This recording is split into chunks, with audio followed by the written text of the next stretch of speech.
What is up, Retromaniacs? My name is Mike. His name's EP. His name's Joe. We're not here to give you one. We're not here to give you two. We're here to give you 3 cards you need for your retro PC. I'm going to start off with a iconic rookie card. I was going to say classic, but I feel like it's iconic.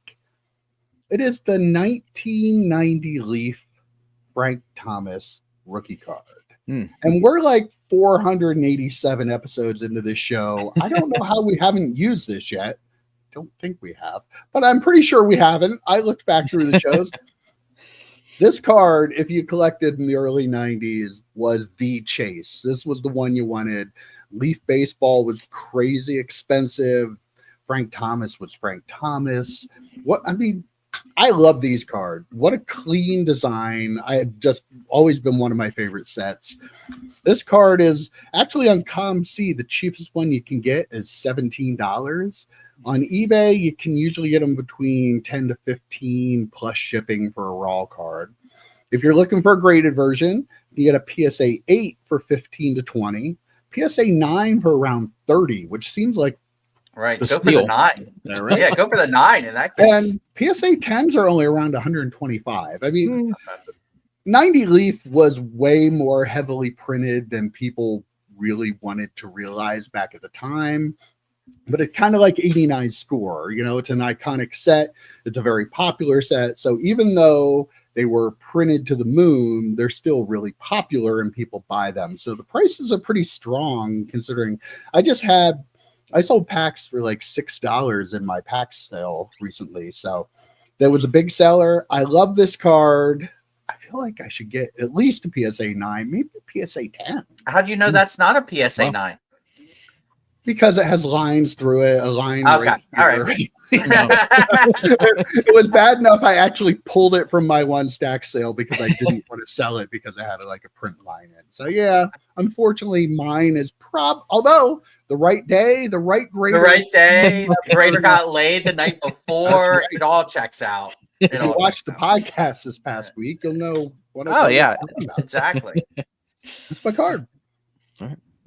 I love cards that have a distinct white border. Like everything looks like an insert now. So it like going back to something like that, very 90 MU kind of look to it. I mean, I was always chasing the no name, the Topps no name. So I wasn't really looking for his Leaf rookie. But yeah, I mean, it's a great card. I actually know that card. That's how great of a card it is. Like I'm not a baseball guy, even though I'm the baseball expert. I'm not a baseball guy. So for me to even know that card is pretty impressive. But yeah, Leaf, different company, kids. It's not the same company. I want everyone to know that when you look at a card like that, be like, that can't be Leaf. There's no flames and fireworks coming out of it. Yes, it's a different company. That was also not a 1-1.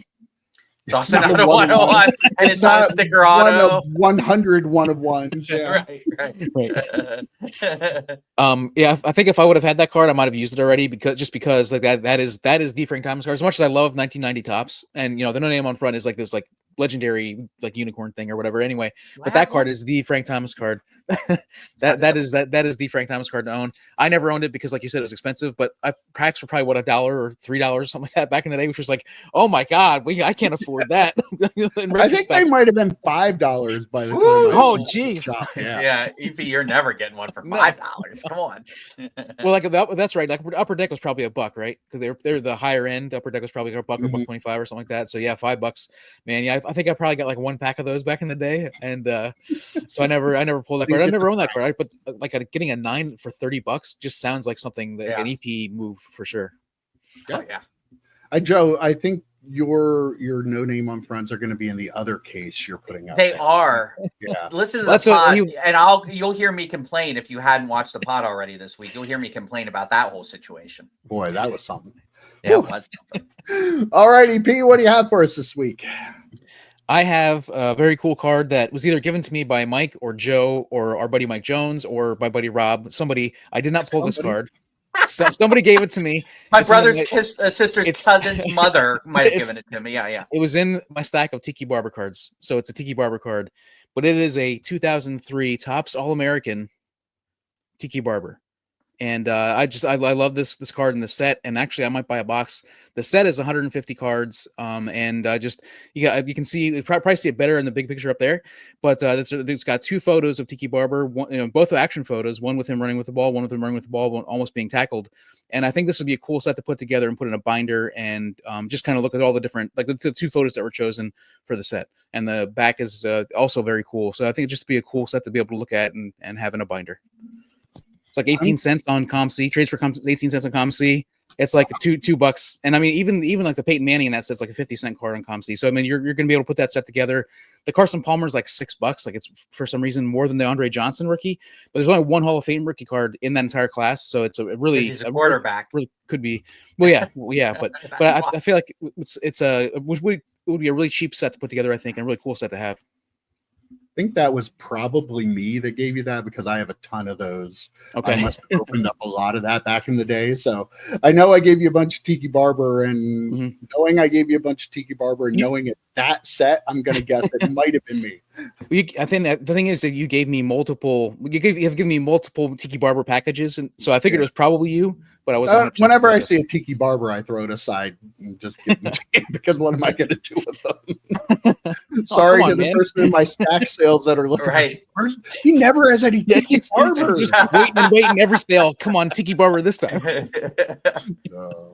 I love cards with multiple pictures. With the card we were talking about before we started filming EP, that Patrick Stewart autograph has multiple pictures. There's Tom Brady cards with multiple pictures. I'm a sucker for those. I don't know why, but I always have liked them. That's a really cool set. Yeah, you should put it together. What are we talking about here? Go to ComC if it's that cheap, man. Put it together. And I like how there's like one color photo that's kind of carved out, but then there's also more of an action photo with more of the background in it. It's really cool. All right, Joe Day, wrap us up. All right, I'm breaking the rules, boys. I'm breaking the rules. There we go. And I'll tell you why. When I think multi-sport athletes, I obviously think Michael Jordan first. Probably Deion Sanders second. But if I'm hard-pressed to think of a dual sport athlete, I think of Bo Jackson. Oh, that's a good one. I know. It's guys, you might be shocked. Everyone probably Googling right now who Bo Jackson is and what sports he played and all that. But I get it. But anyway, we're making fun of EP if you haven't watched recently. But for a dual sport athlete, I have to have 2 cards for him. And I didn't know these 2 cards existed. I knew one of them did, but I didn't know the other one did. I'm going with 1991 Fleer. Baseball and football. And I am going with the Pro Vision cards of Bo Jackson. I did not know the baseball one existed. I'm going to talk about the football one first. Bo Jackson, Raiders with the moon. It's like an art card. It's a drawn card, kind of like Mike this week. And the cool thing is he's got the moon back there. It's like a dark setting. And then you look at the baseball. Light, the sun's out. It's just, I love the duplicity of it. No, that's not the right word. The dichotomy of it. The duality. There it is. The duality of those 2 cards right next to each other. I'm not a Bo Jackson fan. I appreciated him as an athlete. I never collected him. But man, if I was, I need these 2 cards right next to each other in a binder or in, just for fun in a one-touch. They're not really worth that much.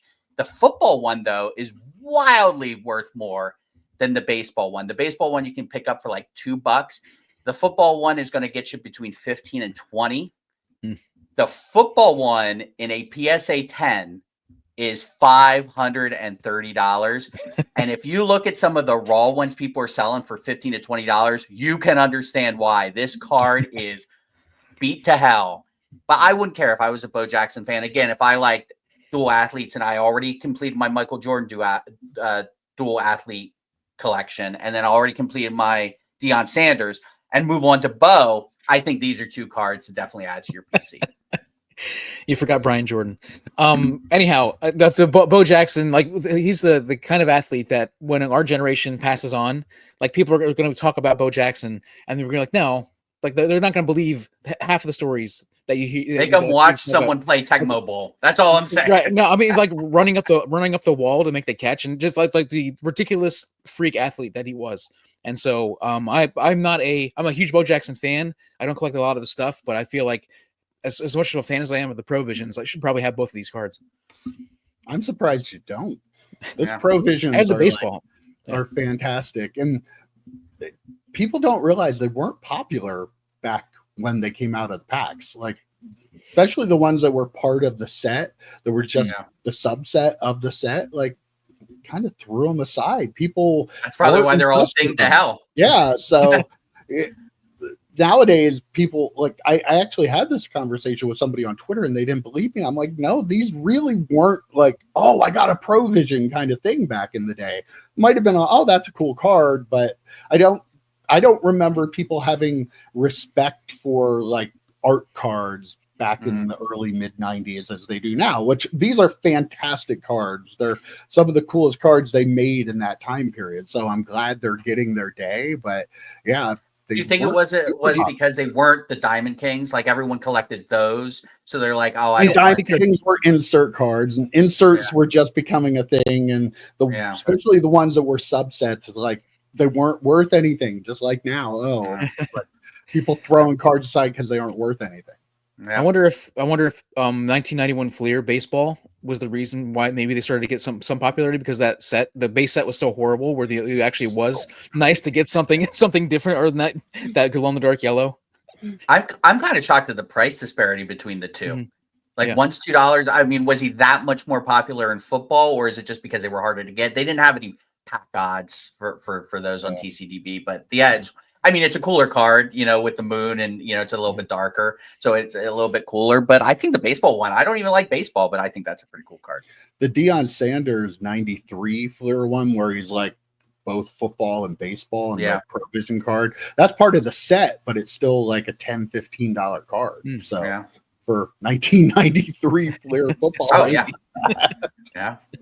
All right. Well, there you have it. 3 great choices, because that's all we give you, because we care that much.